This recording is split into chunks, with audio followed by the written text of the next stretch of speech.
نحمدہ و نصلی علی رسولہ الکریم اما بعد فاعوذ باللہ من الشیطان الرجیم بسم اللہ الرحمن الرحیم۔ تعریفات کے لائق اللہ رب العزت کی ذات مقدسہ ہے۔ درود و سلام کے لائق محمد رسول اللہ صلی اللہ علیہ وآلہ وسلم کی ذات مقدسہ ہے۔ انسان کو اللہ رب العزت نے اتنی عقل دی ہے کہ یہ پرکھ لیتا ہے کھرا اور کھوٹا۔ ایسے آلات اس نے ایجاد کیے ہیں کہ جس سے کسی بھی چیز میں ملاوٹ یہ ڈھونڈ لیتا ہے، نکال لیتا ہے، پرکھ لیتا ہے۔ تو کیا اللہ رب العزت نے اپنے دین کو پرکھنے کے لیے اپنے دین کے اندر کھوٹا کیا ہے، کھرا کیا ہے، سچ کیا ہے، جھوٹ کیا ہے، اس کو پرکھنے کے لیے اللہ رب العزت نے کوئی نظام نہیں رکھا؟ اللہ رب العزت تو قرآن مجید کے اندر ارشاد فرماتے ہیں کہ اے لوگو، اگر کوئی آدمی، کوئی فاسق، کوئی فاجر تمہارے پاس کوئی خبر لے کر آئے تو کیا کرنا ہے؟ اس کو مان لینا ہے۔ فرمایا کہ اس کی اچھی طرح سے تحقیق کرنی ہے۔ ایسا نہ ہو کہ تم کسی قوم پر ان کی باتوں میں آ کر ان پر جپٹ پڑو اور بعد میں تمہیں پچھتانا پڑے۔ تو واقعات زندگی کا حصہ ہیں، واقعات ہوتے رہتے ہیں۔ پیغمبر علیہ الصلاۃ والسلام کی مقدس ذات کے ساتھ بہت سارے واقعات ہوئے تو دین جو ہے وہ تو مکمل ہو گیا، اور دین کے بعد بھی بہت سارے واقعات ہوئے ہیں جن کو بہت زیادہ ہائی لائٹ کیا جاتا ہے، بہت زیادہ ان کے بارے میں مغز ماری کی جاتی ہے۔ ان میں ایک واقعہ صفین ہے، واقعہ جمل ہے، واقعہ ہیرا ہے، واقعہ سفینہ ہے۔ تو یہ واقعات جو ہیں یہ تو ہوئے ہیں، لیکن ان واقعات کے اندر ہوا کیا ہے؟ آیا اس کی تحقیق کی گئی؟ اس کو پرکھا گیا؟ جو واقعات کو بیان کرنے والے ہیں ان کو پرکھا گیا، ان کی تحقیق کی گئی؟ حالانکہ اللہ رب العزت نے ایسا ذہن دیا، ایسا اپنے دین کو محفوظ کیا کہ محدثین کو اللہ رب العزت نے چنا اور انہوں نے بہت زیادہ پرکھا۔ انسان کے بارے میں، آدمی کے بارے میں، بولنے والے کے بارے میں جو اس کے اندر حصہ لے رہے تھے، ملوث سمجھ لیجئے، ان کی تحقیق کی انہوں نے، ان کے کردار کے بارے میں، ان کی سچائی کے بارے میں انہوں نے پوری تحقیق کی۔ اور جب تحقیق کس طرح کی کہ ان سے جا کر پوچھا، لوگوں سے پوچھا کہ آدمی کیسا ہے، کس طرح کا ہے، اس کا رہن سہن کیسا ہے، یہ سکا ہے، جھوٹا ہے، کس طرح کا ہے، اس کے معاملات کیسے ہیں، نمازی ہے، پرہیزگار ہے، تو وہاں انہوں نے بڑے بڑے جو پائے کے عالم تھے ان کو بھی رد کر دیا۔ ایک چھوٹی سی ان کے اندر غلطی ہے، انہوں نے رد کر دیا۔ تو یہ اللہ رب العزت نے ایک معیار رکھا ہے اپنے دین کو پرکھنے کا، اپنے دین کو قائم رکھنے کا۔ اور قرآن کے اندر بھی اللہ رب العزت ارشاد فرماتے ہیں اِنَّا نَحْنُ نَزَّلْنَا الذِّكْرَ وَإِنَّا لَهُ لَحَافِظُونَ، کہ اس ذکر کو نازل تو میں نے کیا ہے، اس کی حفاظت کا ذمہ بھی میرے پاس ہے۔ تو اللہ رب العزت نے اس کی حفاظت کی ہے، جھوٹے لوگوں کے ذریعے سے نہیں، سچے لوگوں کے ذریعے سے اس کی حفاظت کی ہے۔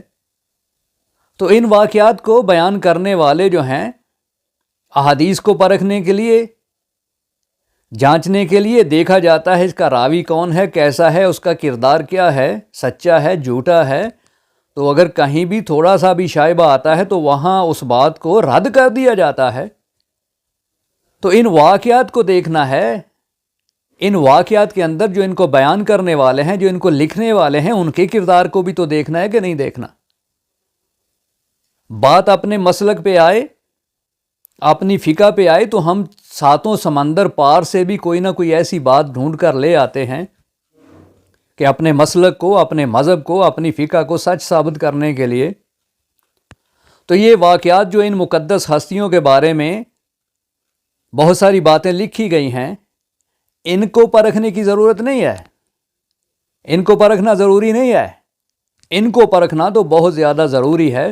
تو آئیے ہم پرکھتے ہیں، ہم دیکھتے ہیں کہ ایسے مصنفین جنہوں نے یہ تاریخ لکھی ہے، ان کے بارے میں وہی لوگ جو محدثین ہیں، جنہوں نے احادیث کو جانچا ہے، پرکھا ہے، جنہوں نے اصول قائم کیے ہیں، اسماء رجال کا ایک قانون قائم کیا ہے، اس قانون کے اندر جو لوگ آ رہے ہیں حق پر، سچ پر، سکا ہیں، ان کی بات کو لیا جاتا ہے، جو ضعیف ہیں، جھوٹے ہیں، ان کی بات کو تو لیے نہیں جاتا۔ تو یہ قانون بن گیا قیامت تک کے لیے، اور اسی کے ذریعے سے ہم پرکھ سکتے ہیں، ہم جانچ سکتے ہیں، ہم دیکھ سکتے ہیں کہ یہ آدمی سچا ہے یا جھوٹا ہے۔ ایک مصنف ہیں ابو بکر بن ابن ابی شیبہ، عمر بن شبہ کتاب الاخبار البصرہ، اور حافظ ابن حجر اسقلانی فتح الباری، محمد بن جرین طبری تاریخ الامم والملوک۔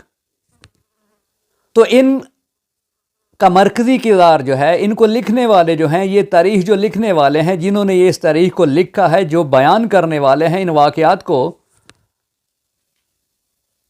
3 کردار ہیں۔ ایک ہے سہل بن عمر، ایک ابو محنف لوط بن یحییٰ، اور ایک محمد بن عمر واقدی۔ تو یہی محدثین جنہوں نے احادیث کو پرکھا ہے، جنہوں نے اسماء رجال کا ایک فن جو ہے وہ ترتیب دیا ہے، جس کے ذریعے سے جانچا جاتا ہے احادیث مبارکہ کو، اور جانچنے کے بعد، پڑتال کے بعد، پرکھنے کے بعد یہ فیصلہ ہوتا ہے حدیث کو لیا جائے یا نہ لیا جائے۔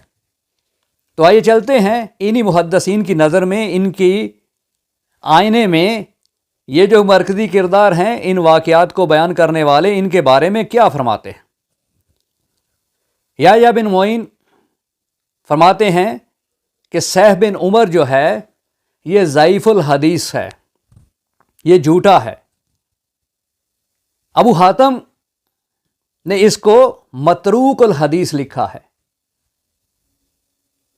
اس کی حدیث، اس کی ساری کتابیں واقدی کے مشابہ ہیں، جو عمر واقدی ہے اس کے مشابہ ہیں۔ اور ابو داؤد کیا کہتے ہیں کہ یہ کچھ بھی نہیں۔ امام نسائی اور دارقطنی کے نزدیک یہ سہل بن عمر ضعیف ہے۔ ابن عدی اس کی بات منکر ہے، جھوٹ ہے، اور اس کو ماننے والا تو کوئی ہے ہی نہیں، کوئی بھی اس کو مانتا نہیں۔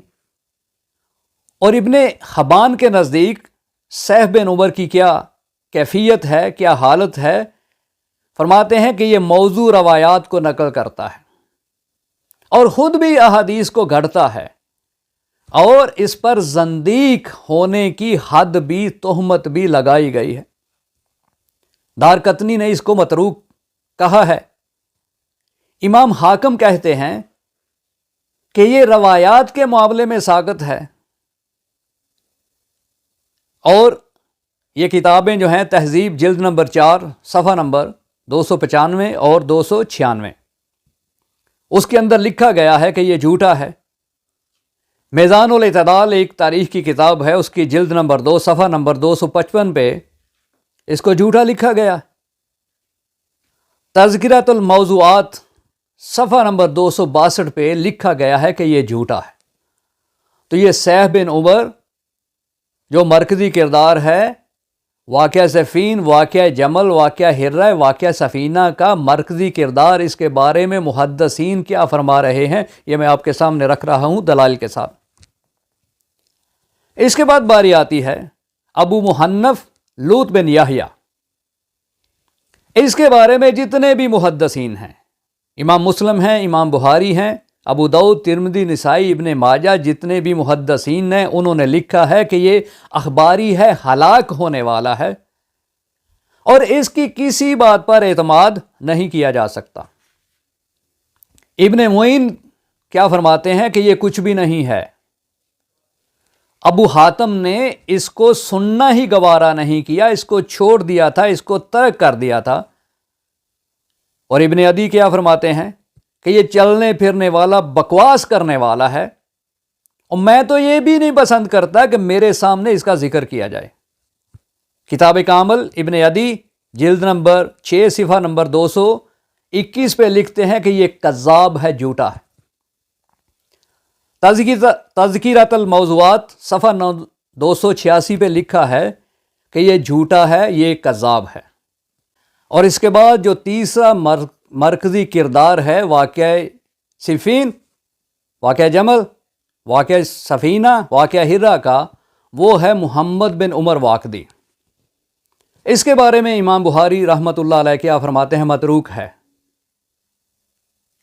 امام احمد بن نمیر اور اسماعیل بن ذکریہ نے اس کو ترک کر دیا تھا، چھوڑ دیا تھا۔ امام احمد کیا فرماتے ہیں کہ یہ جھوٹا ہے، کذاب ہے۔